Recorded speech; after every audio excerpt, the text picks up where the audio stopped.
నమస్తే, నా పేరు విజయలక్ష్మి. దర్శి నియోజకవర్గం, దర్శి మండలం, పాపిరెడ్డిపాలెం. ఎలా ఉందండి జగన్ గారి పరిపాలన? బ్రహ్మాండంగా ఉందండి, బ్రహ్మాండంగా ఉంది. జగన్ కి తిరుగులేదు, బ్రహ్మాండంగా గెలుస్తాడు, తిరిగేలేదు, అసలు దాంట్లో డౌట్ లేదు. ఇప్పుడు షర్మిల వీళ్ళందరూ సపోర్ట్ చేయట్లేదు కదా? ఎవరు సపోర్ట్ చేయకపోతే ఏందండి, మేము చేస్తాం. మా అన్నకి మేము ఉన్నాం. మా అన్న, మా జగన్ అన్న,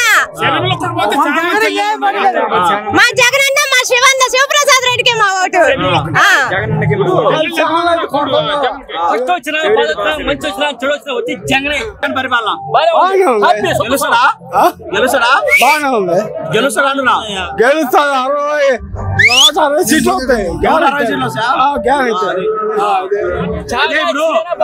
చంద్రబాబు నాయుడు కలిసి వస్తున్నా అంటుండే అంతే కదా? ఏం చేసి చంద్రబాబు ఏం చేసిండు చెప్పండి. ఏం చేసిండు? ఇప్పుడు రుణమాఫియాన్ లో ఏం చేసిండు? మనకి రుణమాఫియాన్ ఏం చేసిండు? ఏం చేసిండు? ఆడగా పెళ్లి అయిపోయింది, ఆడ పెళ్లి అయిపోయింది. గెలుతాడు. అది ఎన్ని సీట్లు రావచ్చు? ఆయనకి కాతే ఒక 20 సీట్లు తగినా గెలుతాడు. అంతేనా? అంతే. గెలుతారా? గెలుతాడు. 138 పక్క. ఏ వాళ్ళు లెక్కేసి 138 పక్క. దాని గురించి సమస్యలు 4-5 పార్టీలు ఏకైనా 138 పక్క. చెప్పండి. ఒక నిమిషం. మేము వల్లాపల్లి గ్రామం, బల్లికూర మండలం, అద్దెం కాన్స్టిట్యున్సీ నుంచి వచ్చాం. మేము ముఖ్యంగా రావడానికి కారణం ఏంటంటే, మేము మా కుటుంబం లబ్ధి పొందింది.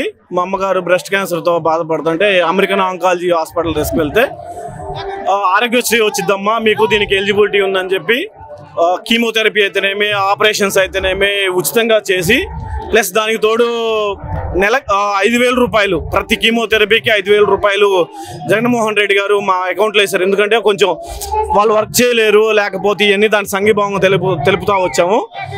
ఇదే కాదు, మేము జగన్మోహన్ రెడ్డి గారు చెప్తుంది, మీ కుటుంబం బాగుంది, మీ కుటుంబం లబ్ధి పొందిందంటేనే ఓటేయమని అడుగుతున్నారు.